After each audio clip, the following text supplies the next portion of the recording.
18 ستمبر 634 کی رات تھی۔ خالد رضی اللہ تعالیٰ عنہ کو بتایا گیا کہ قلعے کے اندر سے ایک آدمی آیا ہے جو اپنا نام یونس ابن مرقس بتاتا ہے۔ وہ قلعے سے نہیں آیا۔ خالد رضی اللہ تعالیٰ عنہ نے کہا، اگر قلعے کے اندر سے ہی آیا ہے تو صاف نیت سے نہیں آیا، اگر باہر سے آیا ہے تو بھی اس کی نیت ٹھیک نہیں ہو سکتی، وہ رومیوں کا جاسوس ہوگا، اسے میرے پاس بھیج دو۔ وہ ایک جوان سال آدمی تھا، خوبرو اور پھرتیلا تھا۔ خالد رضی اللہ تعالیٰ عنہ کے 2 محافظوں نے اس کی تلاشی لی۔ اس نے کمر بند میں ایک خنجر اڑسا ہوا تھا جو اس نے چھپا کر نہیں رکھا تھا۔ یہ اس سے لے کر اسے خالد رضی اللہ تعالیٰ عنہ کے کمرے میں بھیج دیا گیا۔ حضرت خالد نے اسے سر سے پاؤں تک دیکھا، پھر اس پر نظریں جما دیں۔ سالار اعلیٰ مجھے شک کی نگاہوں سے دیکھ سکتے ہیں، اس جوان سال آدمی نے کہا۔ میں آپ کے دشمن کے قلعے سے آیا ہوں، آپ کو مجھ پر شک کرنا چاہیے۔ میرا نام یونس ابن مرقس ہے اور میں یونانی ہوں۔ آپ کی اور رومیوں کی جنگ کے ساتھ مجھے کوئی دلچسپی نہیں۔ یونان کے جوان خالد رضی اللہ تعالیٰ عنہ نے کہا، کیا یہ بہتر نہیں ہوگا کہ اپنے آنے کا مقصد فوراً بتا دو؟ مقصد میرا ذاتی ہے، یونس ابن مرقس نے کہا۔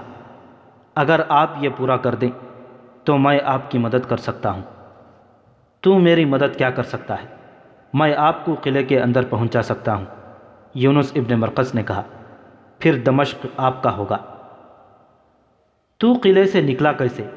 خالد رضی اللہ تعالیٰ عنہ نے کہا، میں کیسے یقین کروں کہ تو جھوٹ نہیں بول رہا؟ میں باب الشرق کے قریب فصیل سے رسا لٹکا کر اترا ہوں، یونس بن مرقس نے کہا۔ میرے آنے کا مقصد بھی سن لیں سالار اعلیٰ۔ دمشق میں یونانیوں کے 3-4 خاندان آباد ہیں۔ ایک یونانی لڑکی کے ساتھ میری محبت ہے۔ میں آپ کو بتا نہیں سکتا کہ ہم دونوں ایک دوسرے کو کس طرح چاہتے ہیں۔ آپ کی فوج نے دمشق کا محاصرہ کیا تو اس سے تھوڑی ہی دیر پہلے اس لڑکی کے ساتھ میری شادی ہو گئی۔ اتنے میں شہر میں شور اٹھا کہ مسلمانوں نے شہر کا محاصرہ کر لیا ہے۔ لڑکی کے والدین نے لڑکی کو میرے حوالے کرنے سے انکار کر دیا، کہتے ہیں کہ محاصرہ ٹوٹ جانے کے بعد لڑکی کو میرے حوالے کریں گے۔ سالار اعلیٰ، میں محبت کے ہاتھوں اتنا مجبور ہوں کہ انتظار نہیں کر سکتا۔ دراصل لڑکی کی ماں کی نیت ٹھیک نہیں۔ وہ اپنی بیٹی کی شادی ایک بڑے ہی مالدار تاجر کے ساتھ کرنا چاہتی تھی، لیکن اس کی بیٹی نے میری محبت کی خاطر اسے مجبور کر دیا کہ اس کی شادی میرے ساتھ کر دے۔ آپ کی فوج نے شہر کو محاصرے میں لے لیا تو اسے بہانہ مل گیا۔ اس نے کہا کہ ہر کوئی شہر کی دفاع میں لگا ہوا ہے، اچھا نہیں لگتا کہ تم دونوں شادی کی تقریب مناؤ۔ لیکن میں کیا کر سکتا ہوں؟ خالد رضی اللہ تعالیٰ عنہ نے کہا، کیا میں یہاں محبت کی داستانیں سننے آیا ہوں؟ تو وہ بات فوراً کیوں نہیں کہہ دیتا جو کہنے آیا ہے؟ اگر تو کسی اور نیت سے آیا ہے تو یہاں سے زندہ کس طرح جائے گا؟ آہ ابن ولید، یونس بن مرقس نے آہ لے کر کہا، کون ہے جو تیرے خیمے میں بری نیت سے آنے کی جرت کر سکتا ہے؟ جس نے سلطنت روم جیسی عظیم اور جابر سلطنت کو بنیادوں تک ہلا ڈالا ہے، اسے مجھ جیسے معمولی آدمی سے نہیں ڈرنا چاہیے۔ اور یہ بھی سوچ کہ میں رومی نہیں یونانی ہوں، مجھے صرف اپنی بیوی چاہیے اور تجھے دمشق چاہیے۔ راز کی بات یہ ہے کہ 3-4 دن لڑائی نہیں ہوگی۔ کیوں نہیں ہوگی؟ دمشق کا سالار توما زخمی ہے، یونس ابن مرقس نے جواب دیا۔ لیکن لڑائی نہ ہونے کی صرف یہ وجہ نہیں، ایک وجہ یہ بھی ہے کہ شہر کے لوگ سالار توما کے پیچھے پڑے ہوئے ہیں کہ وہ مسلمانوں کے ساتھ جنگ بندی اور صلح کی بات کرے۔ شہر میں اناج کی قلت قحط کی حد تک پہنچ گئی ہے، اور سب سے بڑی وجہ لڑائی نہ ہونے کی یہ ہے کہ کل رات دمشق کے لوگوں کا ایک جشن ہے جس میں روم کی فوج بھی شریک ہوگی۔ کسی کو کسی کی ہوش نہیں ہوگی۔ میں آپ کی یہ مدد کروں گا کہ فصیل پر کمند پھینکنے کی موزوں جگہ بتا دوں گا۔ آپ کے چند ایک آدمی فصیل پر چڑھ آئیں اور اندر سے ایک دروازہ کھول دیں، پھر آپ کی فوج شہر میں داخل ہو جائے گی۔ بعض مورخوں نے لکھا ہے کہ اہل دمشق اپنا کوئی سالانہ جشن منا رہے تھے۔ ایسے جشن میں وہ اتنی زیادہ شراب پیتے اور رنگ رلیوں میں ایسے مگن ہوتے تھے کہ انہیں اپنے پرائی کی ہوش نہیں رہتی تھی، اور فوج بھی اس میں شریک رہتی تھی۔ دمشق والوں کا ایسا جشن منانا کہ وہ اپنے ہوش و حواس بھی کھو بیٹھیں، قابل یقین نہیں لگتا تھا۔ دمشق کے اندر کی حالت بیان کی جا چکی ہے۔ وہاں تو قحط اور خوف و ہراس کی کیفیت تھی۔ روم کی فوج کی بے شمار نفری ماری جا چکی تھی، لاشیں باہر گل سڑ رہی تھیں اور زخمی اندر کراہ رہے تھے۔ ان حالات میں جشن کو تسلیم نہیں کیا جا سکتا۔ ایک یورپی مورخ ہنری اسمتھ نے اس واقعے کو جس طرح بیان کیا ہے وہ حقیقی لگتا ہے۔ اس نے شام سے رومیوں کی پسپائی کے بیان میں لکھا ہے کہ دمشق کے محاصرے میں رومیوں کی حالت اتنی بری ہو گئی تھی کہ وہ ہتھیار ڈالنے پر آ گئے تھے۔ ان کے مذہبی پیشواؤں نے رومی سالار توما سے کہا تھا کہ ان سے خدا ناراض ہے۔ خدا کو راضی کرنے کے لیے مذہبی قسم کے جشن کا اہتمام کیا گیا تھا۔ دمشق میں دوسرے عقیدوں کے لوگ بھی تھے جو اپنے انداز سے مذہبی تقریب منعقد کر رہے تھے۔ چونکہ یہ مذہب کا اور فتح کے لیے دعا کا معاملہ تھا، اس لیے اس میں ہر کسی کی شرکت لازمی تھی۔ فوج کو بھی اس میں شامل ہونا تھا۔ اس یورپی مورخ نے یہ بھی لکھا ہے کہ ایسا کوئی خطرہ نہیں تھا کہ مسلمان قلعے پر چڑھائی کر دیں گے۔ یہ کوئی آسان کام نہیں تھا۔ مسلمانوں کی اپنی حالت ایسی مضبوط نہیں رہی تھی کہ وہ ہلہ بول دیتے۔ یہ تو خالد کا عزم تھا اور انہیں اپنے تمام سالاروں کا بھرپور تعاون حاصل تھا کہ دمشق کو چند دنوں میں سر کرنا ہے۔ یونس بن مرقس کے متعلق تمام مورخ متفق ہیں۔ اس نے خالد رضی اللہ تعالیٰ عنہ کو قائل کر لیا کہ وہ انہیں قلعے میں داخل کر دے گا، اور اس کے عوض وہ صرف یہ چاہتا ہے کہ اس کی بیوی اسے دلا دی جائے۔ خالد رضی اللہ تعالیٰ عنہ نے اس یونانی پر اعتبار کر لیا اور اسے سب سے پہلے اسلام کی دعوت دی۔ میں نے اسلام کے متعلق بہت کچھ سوچا ہے، یونس بن مرقس نے کہا، لیکن مجھے کوئی بتانے والا نہ تھا اور میرا ہاتھ تھامنے والا کوئی نہ تھا۔ مجھے اپنے پاس رکھیں، میں اسلام قبول کرتا ہوں۔ کیا مجھے اپنا نام بدلنا پڑے گا؟ نہیں، خالد رضی اللہ تعالیٰ عنہ نے کہا، تمہارا نام پہلے ہی اسلامی ہے۔ خالد رضی اللہ تعالیٰ عنہ نے اسے مسلمان کر لیا اور اس سے پوچھنے لگے کہ کمند کہاں اور کس طرح لگائی جائے، اور اندر کی طرف دروازے کی حفاظت کا کیا انتظام ہے۔ یونس بن مرقس نے انہیں پوری تفصیل سے سب کچھ بتا دیا۔ یونس بن مرقس کو اتنا ہی معلوم تھا کہ 2-3 دن لڑائی نہیں ہوگی اور کل رات لوگ ایک تقریب یا جشن منائیں گے۔ اسے یہ معلوم نہیں تھا کہ رومی سالار توما ہمت ہار چکا ہے اور وہ کوئی اور چال چل رہا ہے۔ یہ چال توما اور اس کے مشیروں نے مل کر سوچی تھی۔ جس طرح مسلمانوں کے پاس اسی علاقے کے جاسوس موجود تھے، اسی طرح رومیوں کے پاس ایسے جاسوس موجود تھے جو خالد رضی اللہ تعالیٰ عنہ اور اس کے تمام سالاروں کے کردار اور عادات کے متعلق پوری واقفیت رکھتے تھے۔ یہ عرب کے عیسائی تھے اور مکہ، مدینہ اور انہی علاقوں کے رہنے والے یہودی بھی تھے۔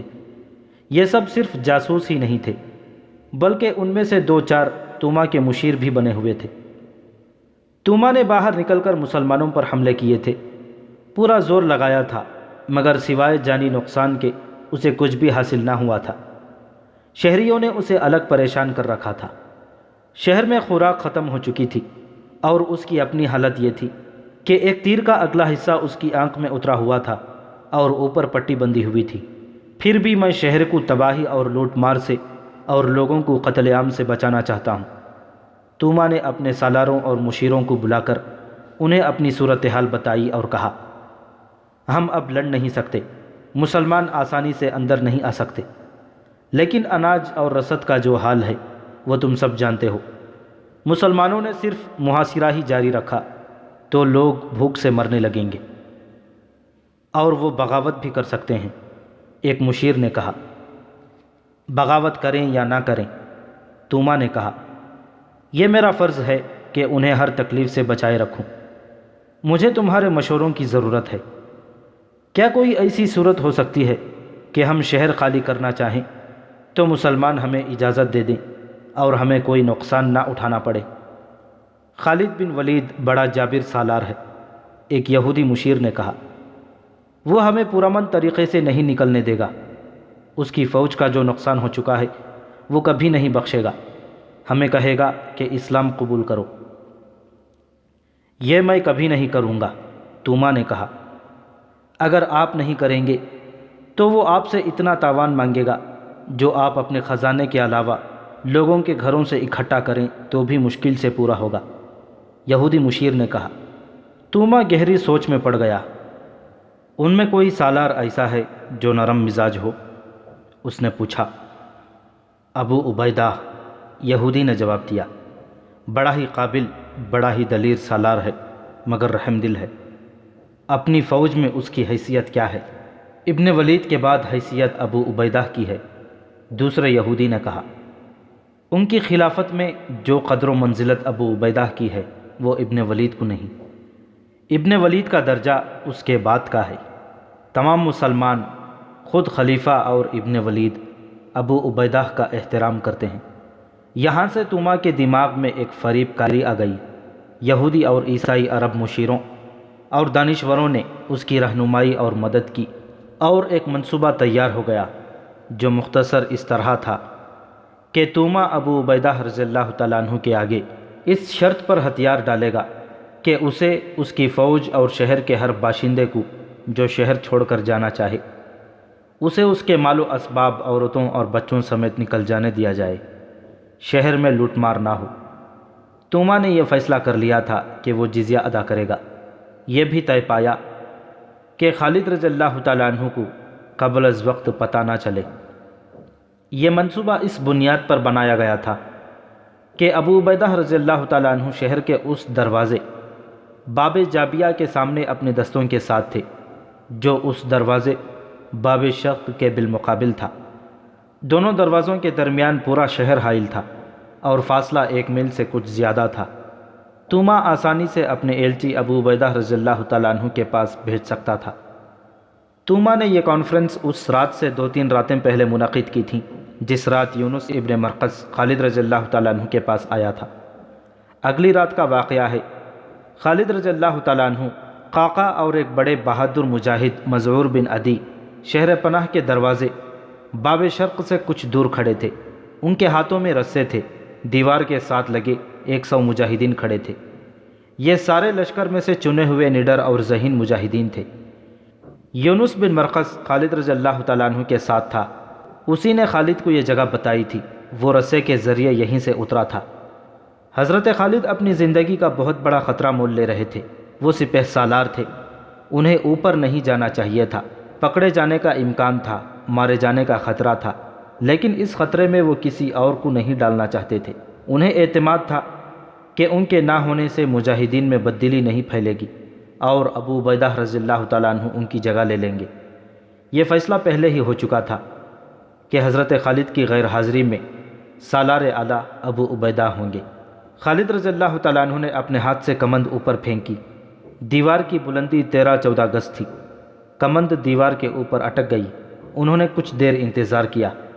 دیوار پر کوئی حرکت نہ ہوئی، جس کا مطلب یہ تھا کہ اوپر کوئی نہیں۔ اگر کوئی تھا بھی تو اسے پتہ نہیں چلا تھا کہ دیوار پر کمند پھینکی گئی ہے۔ حضرت خالد نے اپنے آپ کو مزید خطرے میں یوں ڈالا کہ سب سے پہلے خود کمند کے ذریعے اوپر گئے۔ ان کے پیچھے قعقاع اور مذعور اوپر گئے۔ اوپر کوئی بھی نہیں تھا۔ دیوار کا یہ حصہ شہر سے کچھ دور تھا۔ شہر کی آوازوں سے پتہ چلتا تھا کہ لوگ جاگ رہے ہیں اور کسی تقریب میں مصروف ہیں۔ خالد رضی اللہ تعالیٰ عنہ کو یقین آ گیا کہ یونس بن مرقس انہیں دھوکہ نہیں دے رہا۔ انہوں نے دیوار یعنی شہر کی فصیل کے ساتھ وہ 3-4 رسے باندھ کر نیچے لٹکا دیے جو وہ اسی مقصد کے لیے ساتھ لائے تھے۔ ان کے 100 مجاہدین میں سے 50 ان رستوں سے اوپر چلے گئے۔ یونس ابن مرقس بھی ان کے ساتھ گیا۔ وہ خالد رضی اللہ تعالیٰ عنہ کا گائیڈ تھا۔ خالد نے ان جان بازوں میں سے کچھ کو اس کام کے لیے دیوار پر بٹھا دیا کہ رومی فوج کے آدمی اوپر آ جائیں تو انہیں ختم کر دیں، لیکن خاموشی سے، تاکہ شہر میں کسی کو پتہ نہ چلے۔ ہر کام خاموشی سے کرنا تھا۔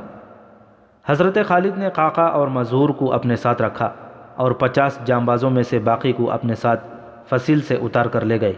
جو ہی وہ دیوار سے اترے، انہیں کسی کی باتیں سنائی دیں۔ رومی سپاہی یونس بن مرقس نے خالد رضی اللہ تعالیٰ عنہ کے کان میں سرگوشی کی، میں ان کی زبان سمجھتا ہوں، انہیں ان کی زبان میں رعب سے کہو کہ جلدی چلو۔ حضرت خالد نے یونس بن مرقس سے کہا اور اپنے جانبازوں سے کہا، تلواریں نکال لو اور اتنی تیزی سے وار کرنے ہیں کہ رومیوں کو منہ سے کوئی آواز نکالنے کی مہلت نہ ملے۔ یونس ابن مرقس نے فوجی افسروں کی طرح بڑے رعب سے رومی سپاہیوں کو بلایا۔ ان کے آنے تک خالد رضی اللہ تعالیٰ عنہ کے جانباز گھیرے کی ترتیب میں ہو گئے۔ رومی سپاہی کم و بیش 40 تھے۔ وہ دوڑے آئے، رات کا وقت تھا، چاند آدھی رات کے لگ بھگ افق سے اٹھتا تھا۔ جب رومی سپاہی آ رہے تھے اس وقت چاند شہر کی فصیل سے اوپر آ گیا تھا۔ رومی سپاہی خالد کے جانبازوں کو اپنے آدمی سمجھے ہوں گے۔ وہ قریب آئے تو مسلمان جانباز تلواروں سے ان پر ٹوٹ پڑے۔ ان میں سے 7-8 تو تلواریں نکالیں اور مقابلے کی کوشش کی، لیکن مارے گئے مگر خاموشی ٹوٹ گئی۔ 2-3 رومی سپاہیوں نے زخمی ہوتے ہی بڑی اونچی آوازوں میں شور بپا کیا کہ مسلمان قلعے میں داخل ہو گئے ہیں، اب دروازہ فوراً کھلنا چاہیے۔ خالد رضی اللہ تعالیٰ عنہ نے کہا، رومی فوج کو آنے میں زیادہ وقت نہیں لگے گا، میرے پیچھے آؤ۔ جہاں دروازہ تھا وہاں دیوڑی تھی۔ حضرت خالد اپنے جانبازوں سے آگے تھے۔ وہ دوڑتے ہوئے دروازے والی دیوڑی میں گئے۔ وہاں صرف 2 رومی سپاہی تھے جن کے ہاتھوں میں برچھیاں تھیں۔ وہ شور سن چکے تھے، اس لیے مقابلے کے لیے تیار تھے، لیکن خالد رضی اللہ تعالیٰ عنہ نے انہیں مقابلے کی زیادہ مہلت نہ دی۔ ایک کو خالد نے اور دوسرے کو قعقاع نے مار ڈالا۔ دروازہ کھولو، خالد رضی اللہ تعالیٰ عنہ نے حکم دیا، اور زیادہ آدمی باہر تیار رہو، رومی آ رہے ہیں۔ دروازے کے اندر کی طرف بڑے وزنی تالے لگے ہوئے تھے اور بڑی زنجیریں باندھ کر دروازے کو مستحکم کیا ہوا تھا۔ بڑی مشکل سے تالے توڑے گئے اور زنجیریں بھی اتار دی گئیں۔ خالد رضی اللہ تعالیٰ عنہ نے دروازے کھول کر باہر نکلے۔ ان کے باقی 50 جانباز باہر کھڑے تھے۔ خالد رضی اللہ تعالیٰ عنہ نے انہیں اندر بلایا اور کہا کہ وہ دروازے کے باہر پھیل کر مقابلے کے لیے تیار رہیں، رومی فوج آ رہی ہے۔ اس کے ساتھ ہی اس دروازے کے سامنے جو دستے تھے انہیں خالد رضی اللہ تعالیٰ عنہ تیاری کا حکم دے آئے تھے، اور یہ حکم بھی کہ دروازہ کھلتے ہی طوفان کی طرح دروازے میں داخل ہو جائیں۔ دروازہ کھلتے ہی یہ دستے طوفان کی طرح دروازے میں داخل ہونے لگے۔ چاند اب اور اوپر آ گیا تھا، اپنے پرائی کی پہچان میں سہولت پیدا ہو گئی تھی۔ ادھر سے رومی فوج کا ایک دستہ باب شرق کی طرف آ رہا تھا۔ یہ مسلمانوں کی طوفانی لپیٹ میں آ گیا اور ذرا ہی دیر میں یہ دستہ لاشوں میں تبدیل ہو گیا۔ دمشق کی تمام تر رومی فوج فصیل کی طرف دوڑی، اور جن دستوں کو جن دروازوں کی ذمہ داری دی گئی تھی وہ تقسیم ہو کر ان دروازوں کے سامنے چلے گئے۔ سارے شہر میں بھگدڑ مچ گئی۔ شہری پہلے ہی ڈرے ہوئے تھے، وہ بھاگ نہیں سکتے تھے، دروازے بند تھے۔ وہ اپنی قیمتی چیزیں ادھر ادھر چھپا رہے تھے۔ عورتوں کا یہ عالم تھا کہ چیختی چلاتی تھیں، ہمارے آدمی بے غیرت ہیں۔ عورتوں کی چیخ نما آوازیں سنائی دینے لگی، ہمارے آدمی ہمیں مسلمانوں سے نہیں بچا سکتے، ہمارے آدمی بزدل ہیں، اپنی جانیں بچاتے پھر رہے ہیں۔ عورتوں کی اس طعنہ زنی نے دمشق کے جوانوں کو گرما دیا۔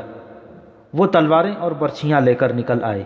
اس طرح رومی فوج کو سہارا مل گیا، لیکن خالد رضی اللہ تعالیٰ عنہ کے دستے رومیوں پر حاوی ہو چکے تھے۔ مسلمان محاصرے سے تنگ آئے ہوئے تھے۔ وہ دمشق کو فتح کرنے کے لیے قہر اور غضب سے لڑ رہے تھے۔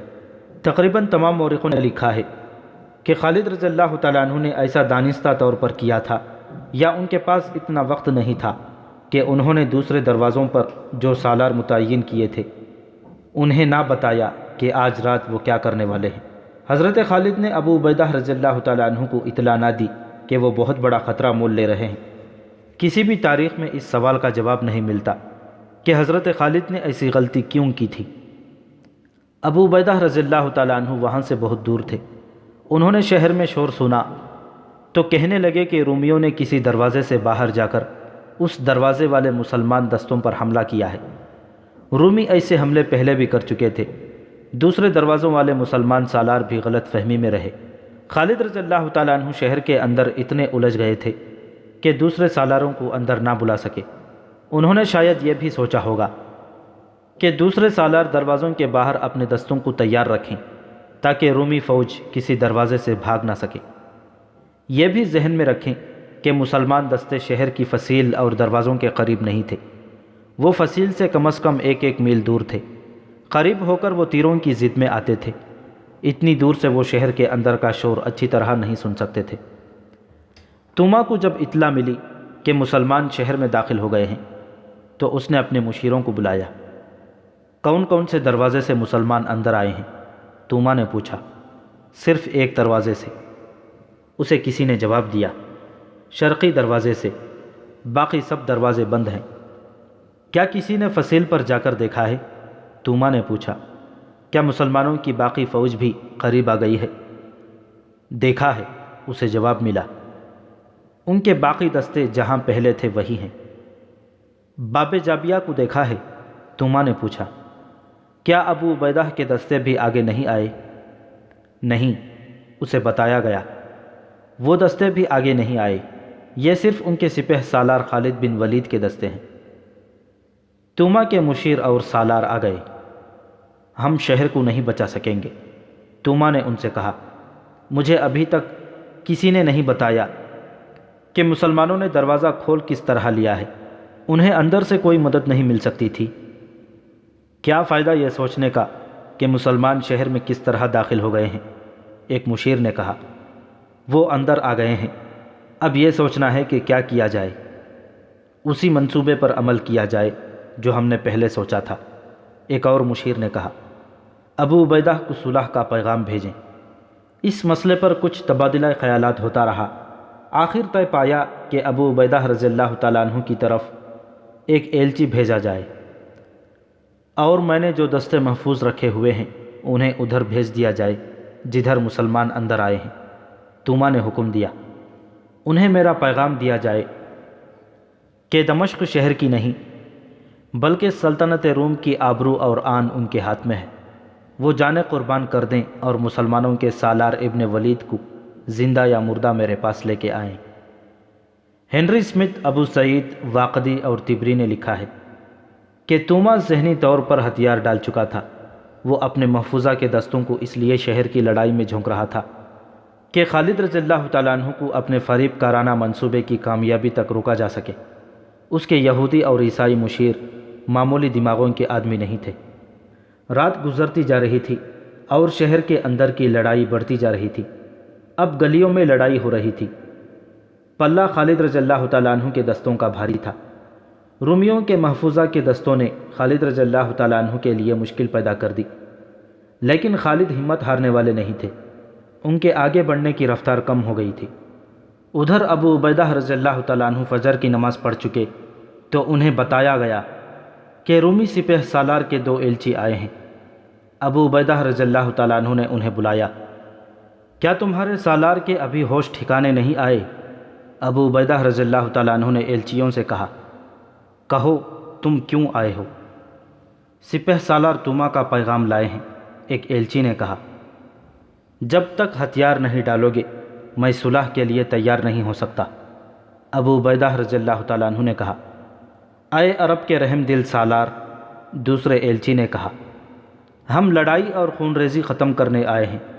سپہ سالار توما نے ہمیں پیغام دیا ہے کہ وہ ہتھیار ڈالنے پر رضامند ہے، ہم صرف یہ چاہتے ہیں کہ ہمیں شہر سے نکل جانے دیا جائے، شہر میں لوٹ مار نہ ہو، کسی کو قتل نہ کیا جائے، ہر شہری اور فوجی اپنے ساتھ اپنا جو مال و اموال لے جا سکتا ہے لے جانے کی اجازت دی جائے۔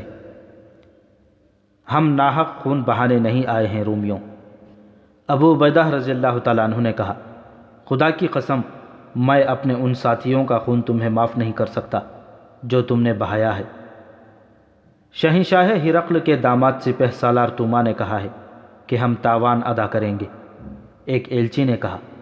آپ اسے شاید جزیہ کہتے ہیں یا جو کچھ بھی کہتے ہیں، ہمارا شہنشاہ اللہ ہے، ابو عبیدہ رضی اللہ تعالیٰ عنہ نے کہا۔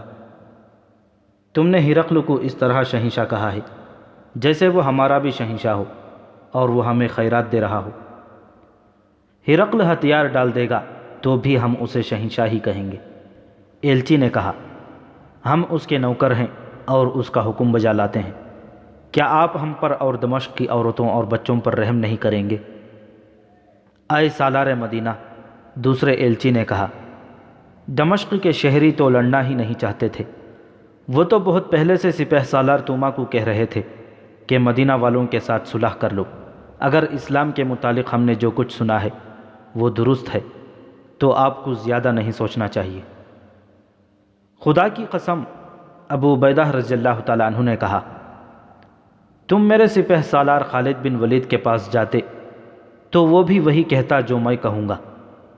ہمارے آگے جو جھک جاتا ہے اور ہم سے جو صلح کی بھیک مانگتا ہے اسے ہم بخش دیتے ہیں کہ اسلام کا حکم یہی ہے۔ اگر کوئی آخر دم تک لڑے اور ہم پر بزور شمشیر اسے ہتھیار ڈلوائیں تو پھر ہم اسے رحم کے قابل نہیں سمجھتے۔ اس وقت خالد رضی اللہ تعالیٰ عنہ شہر کے مشرقی حصے میں لڑ رہے تھے اور وہ رومی فوجیوں کا اور ان شہری جوانوں کا جو اپنی فوج کے دوش بدوش لڑ رہے تھے صفایا کرتے چلے جا رہے تھے۔ رومیوں کی فوج دوسرے دروازے کے آگے بھی چلی گئی تھی۔ اس طرح یہ فوج تقسیم ہو کر کمزور ہو گئی تھی۔ اس سے خالد رضی اللہ تعالیٰ عنہ نے بہت فائدہ اٹھایا۔ ادھر باب جابیہ کھل گیا اور ابو عبیدہ رضی اللہ تعالیٰ عنہ اپنے دستوں کے ساتھ توما کے ایلچیوں کی رہنمائی میں شہر میں داخل ہوئے۔ توما نے 3 اور دروازے کھول کر اعلان کرا دیا کہ صلح ہو گئی ہے اور رومی دمشق سے جا رہے ہیں۔ معاہدہ ہو گیا کہ لوٹ مار نہیں ہوگی، مسلمان کسی شہری کو قتل نہیں کریں گے اور کسی عورت کو مسلمان اپنے قبضے میں نہیں لیں گے۔ غروب آفتاب میں کچھ وقت ابھی باقی تھا جب ابو عبیدہ رضی اللہ تعالیٰ عنہ شہر میں داخل ہوئے تھے۔ خود توما نے آگے بڑھ کر ابو عبیدہ رضی اللہ تعالیٰ عنہ کا استقبال کیا۔ توما کے ساتھ اس کا ایک سالار حربیز بھی تھا، دمشق کا بڑا پادری بھی تھا۔ اے رومیوں، ابو عبیدہ رضی اللہ تعالیٰ عنہ نے توما اور حربیز سے کہا، تم خوش قسمت ہو کہ تم نے خود ہی شہر ہمارے حوالے کر دیا ہے۔ اس سے تم نے اپنے آپ کو، اپنی فوج اور اپنی شہریوں کو بہت بڑی ذلت سے بچا لیا ہے اور تم نے اپنے مال و اموال کو بھی بچا لیا ہے۔ اور یہ شور کیسا ہے؟ کیا کہیں لڑائی ہو رہی ہے؟ لوگ صلح کی خوشی سے شور و غل مچا رہے ہیں۔ توما نے جھوٹ بولا، وہ دیکھیں میری فوج دیوار کے ساتھ کھڑی ہے، سب کے ہتھیار زمین پر پڑے ہیں۔ اس وقت خالد رضی اللہ تعالیٰ عنہ شہر کے اس حصے پر غالب آ چکے تھے جس میں رومی فوج کے 2-3 دستوں نے ان کا مقابلہ کیا تھا۔ اب حضرت خالد بچ بچ کر آگے بڑھ رہے تھے۔ وہ حیران تھے کہ شہر کی باقی فوج ان کے مقابلے کے لیے کیوں نہیں آ رہی۔ اسے خالد رضی اللہ تعالیٰ عنہ پھندا سمجھ رہے تھے۔ اسی خطرے کے پیش نظر وہ محتاط ہو کر آگے بڑھ رہے تھے۔ باہر سے ان کا رابطہ ٹوٹ گیا تھا۔ انہیں ایسی توقع نہیں تھی کہ دروازے کھل جائیں گے اور ان کی باقی فوج بھی اندر آ جائے گی۔ خالد رضی اللہ تعالیٰ عنہ اپنے آپ کو بڑی ہی خطرناک صورتحال میں پھنسا ہوا محسوس کر رہے تھے۔ دمشق کے وسطی حصے میں شہر کا بڑا گرجا تھا جو کلیسائے مریم کہلاتا تھا۔ ابو عبیدہ رضی اللہ تعالیٰ عنہ کو وہاں لے جایا جا رہا تھا۔ وہ گرجے کے قریب پہنچے ہی تھے کہ خالد رضی اللہ تعالیٰ عنہ اپنے محافظوں کے ساتھ ادھر آ نکلے۔ انہوں نے ابو عبیدہ رضی اللہ تعالیٰ عنہ کو ایسے پرامن انداز سے توما وغیرہ کے ساتھ دیکھا کہ ان کی تلواریں نیاموں میں تھیں تو خالد بن ولید پریشان ہو گئے۔ ابو عبیدہ رضی اللہ تعالیٰ عنہ نے حضرت خالد اور ان کے محافظوں کو دیکھا۔ خالد کے ہاتھ میں تلوار اور ڈھال تھی، تلوار خون سے لال تھی، دستے تک خون گیا ہوا تھا۔ خالد پسینے میں نہائے ہوئے تھے اور ان کے کپڑوں پر خون کے بے شمار چھینٹیں اور دھبے تھے، ان کا سانس پھولا ہوا تھا۔ خالد رضی اللہ تعالیٰ عنہ کے محافظوں کی بھی حالت ویسی ہی تھی۔ اس میں کوئی شک نہیں تھا کہ خالد لڑتے ہوئے یہاں تک پہنچے ہیں۔ محافظوں کے پاس برچھیاں تھیں جن کی انیاں جیسے خون میں سے نکالی گئی ہوں۔ خالد اور ابو عبیدہ رضی اللہ تعالیٰ عنہ مجمعین ایک دوسرے کو حیرت زدگی کے عالم میں دیکھتے رہے۔ ابو سلیمان، ابو عبیدہ رضی اللہ تعالیٰ عنہ نے آخر سکوت توڑا اور خالد رضی اللہ تعالیٰ عنہ سے کہا، کیا تو اللہ کا شکر ادا نہیں کرے گا کہ اس کی ذات باری نے یہ شہر ہمیں عطا کر دیا ہے؟ اللہ نے صلح منظور کرنے کی سعادت مجھے عطا فرمائی ہے۔ ان لوگوں نے بغیر لڑے میرے آگے ہتھیار ڈال دیے ہیں، پھر تو کیوں خون ٹپکاتی تلوار اپنے ہاتھ میں لیے پھرتا ہے؟ میں نے انہیں شہر سے اپنے مال و اموال لے جانے کی اجازت دے دی ہے۔ ابو عبیدہ، خالد رضی اللہ تعالیٰ عنہ نے کہا، کون سی صلح کی بات کرتے ہو؟ کیا تو دیکھ نہیں رہا کہ میں نے لڑ کر یہ شہر حاصل کیا ہے؟ خدا کی قسم، رومیوں نے مجھے امن اور صلح کا پیغام دے کر اندر نہیں بلایا، میرے لیے انہوں نے دروازہ نہیں کھولا تھا، میں خود شہر میں داخل ہوا ہوں، میں نے خون بہایا ہے اور میرے آدمیوں کا خون بہایا گیا ہے۔ میں رومیوں کو یہ حق نہیں دے سکتا کہ یہ خیر و عافیت سے شہر سے نکل جائیں۔ ان کے شہر کا خزانہ اور جو کچھ شہر میں ہے وہ ہمارا مال غنیمت ہے، اور میں نہیں سمجھ سکا کہ یہ صلح کس نے کی اور کیوں کی۔ ابو سلیمان، ابو عبیدہ رضی اللہ تعالیٰ عنہ نے کہا، میں اور میرے دستے پرامن طریقے سے شہر میں داخل ہوئے ہیں، دیکھ شہر کے دروازے کھل گئے ہیں، اگر تو میرے فیصلے کو رد کرنا چاہے تو کر دے، لیکن یہ سوچ کہ میں دشمن کے ہتھیار ڈالنے پر اسے بخشش کا وعدہ دے چکا ہوں۔ اگر یہ وعدہ پورا نہ ہوا تو رومی کہیں گے کہ مسلمان وعدوں کے کچے ہیں، اس کی ضد اسلام پر بھی پڑے گی۔ خالد رضی اللہ تعالیٰ عنہ کی حالت یہ تھی کہ غصے سے ان کے ہونٹ کانپ رہے تھے، وہ برداشت نہیں کر سکتے تھے کہ سالار اعلیٰ وہ ہوں اور صلح کے معاہدے کوئی اور کرتا پھرے۔ ابو عبیدہ رضی اللہ تعالیٰ عنہ اپنی بات پر اس طرح اٹے ہوئے تھے کہ انہیں پرواہ ہی نہیں تھی کہ خالد رضی اللہ تعالیٰ عنہ خلیفہ کی طرف سے سالار اعلیٰ مقرر کیے گئے ہیں۔ توما اس کا نائب سالار ہربیس، پادری اور مشیر وغیرہ الگ کھڑے تماشا دیکھ رہے تھے۔ انہیں اپنی چال کامیاب ہوتی نظر آ رہی تھی، بلکہ چال ضرورت سے زیادہ کامیاب ہو رہی تھی۔ وہ اس طرح کہ مسلمانوں کا سپہ سالار اور اس کا قائم مقام سالار آپس میں لڑنے پر آ گئے ہیں۔ ابو عبیدہ رضی اللہ تعالیٰ عنہ کی جگہ کوئی اور سالار ہوتا تو حضرت خالد اسے سالاری سے معزول کر کے سپاہی بنا دیتے یا اسے واپس مدینہ بھیج دیتے، لیکن وہ ابو عبیدہ رضی اللہ تعالیٰ عنہ تھے جنہیں رسول اکرم صلی اللہ علیہ وسلم نے امین الامت کا خطاب دیا تھا۔ انہیں الاسرم بھی کہتے تھے کیونکہ ان کے سامنے کے دانت احد کی جنگ میں شہید ہو گئے تھے۔ مشہور مورخ ابن قتیبہ اور واقدی نے لکھا ہے کہ رسول اللہ صلی اللہ علیہ وسلم کو ابو عبیدہ رضی اللہ تعالیٰ عنہ سے خاص محبت تھی۔ یہ بھی لکھا گیا ہے کہ ابو عبیدہ رضی اللہ تعالیٰ عنہ بغیر دانتوں کے دانتوں والوں سے زیادہ خوبرو لگتے تھے۔ ان کا زہد اور تقوی ضرب المثل تھا۔ خلیفۃ المسلمین حضرت ابو بکر صدیق رضی اللہ تعالیٰ عنہ ان کا بہت احترام کرتے تھے، اور مجاہدین ان کے اشارے پر جانیں قربان کرنے کو تیار رہتے تھے۔ خالد کے دل میں ابو عبیدہ رضی اللہ تعالیٰ عنہ کا اتنا احترام تھا کہ میدان جنگ میں دونوں کی پہلی ملاقات ہوئی تو خالد رضی اللہ تعالیٰ عنہ گھوڑے پر سوار نہیں تھے، ابو عبیدہ رضی اللہ تعالیٰ عنہ گھوڑے پر سوار تھے۔ خالد چونکہ سالار اعلیٰ تھے، اس لیے ابو عبیدہ رضی اللہ تعالیٰ عنہ نے اتر کر خالد سے ملنا چاہا، لیکن خالد رضی اللہ تعالیٰ عنہ نے انہیں روک دیا اور کہا کہ میرے دل میں اپنے احترام کو قائم رکھیں۔